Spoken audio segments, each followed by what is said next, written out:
Hey guys, hopefully you're having a happy summer. I'm back. I'm Jacqueline, COTA/OT student, here to answer your questions. And today's focus is going to be on pros of being a COTA and pros of being an OTR. So, COTA is Certified Occupational Therapy Assistant. OTR is a registered occupational therapist. Number one thing about being a COTA, most awesome thing probably, okay, maybe not most awesome, but just cost of school. Cost of school is much less to become a COTA than it is OTR. Look back at my previous rambly video if you want more information on that.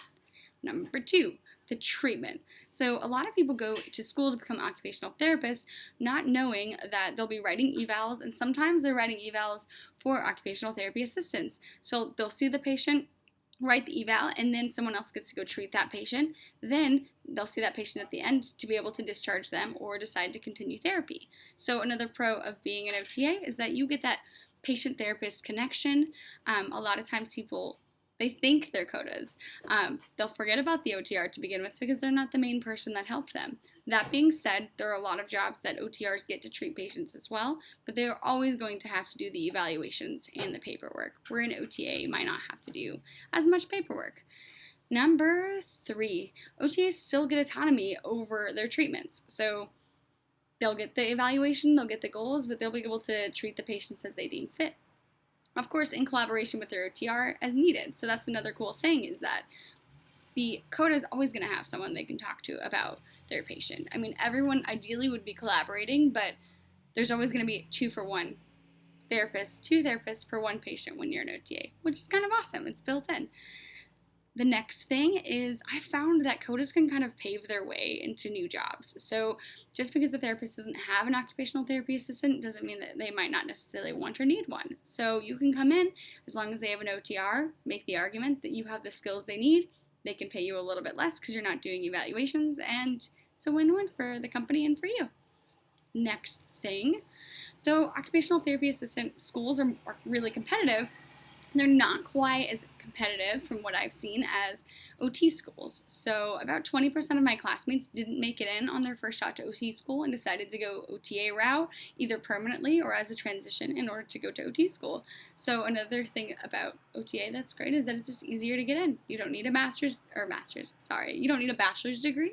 You need to get your prereqs done, keep your grades up, show your worth, and you can get into school. Pretty awesome.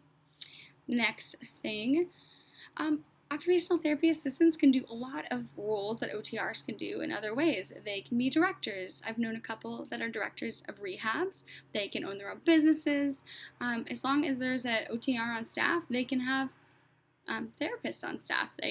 As a COTA, they can manage or own their own business. So that's pretty cool. So, transitioning to benefits and pros of being an OTR.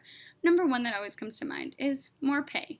Yes, there is going to be more pay. The cost of school is going to be higher, but they'll get paid roughly $10,000 to $25,000 more, depending on the state, location, setting, experience, and all of that fun stuff. Number two, you get to do the evaluations. So if you're the kind of person that wants to be able to look at a person, figure things out initially, find those first key pieces of the puzzle, you get to do that. You get to come in and find the missing links to write the eval and write the person's goals, which can be really awesome. Number three, some settings hire more OTs than COTAs. This again can be reversed, where some settings hire more COTAs than OTs. I have found that more settings that I want to work in, such as acute care and outpatient pediatrics, at least in the states I've been in, seem to hire more OTs. This isn't a problem if you get into a place and you're not moving, but I'm a military spouse and I'll be moving every 2 to 3 years, so for me it just benefited me to become an OTR. I think that's kind of a wrap. Let me know if you guys have any more questions, and I'll try to get back to them. Thanks.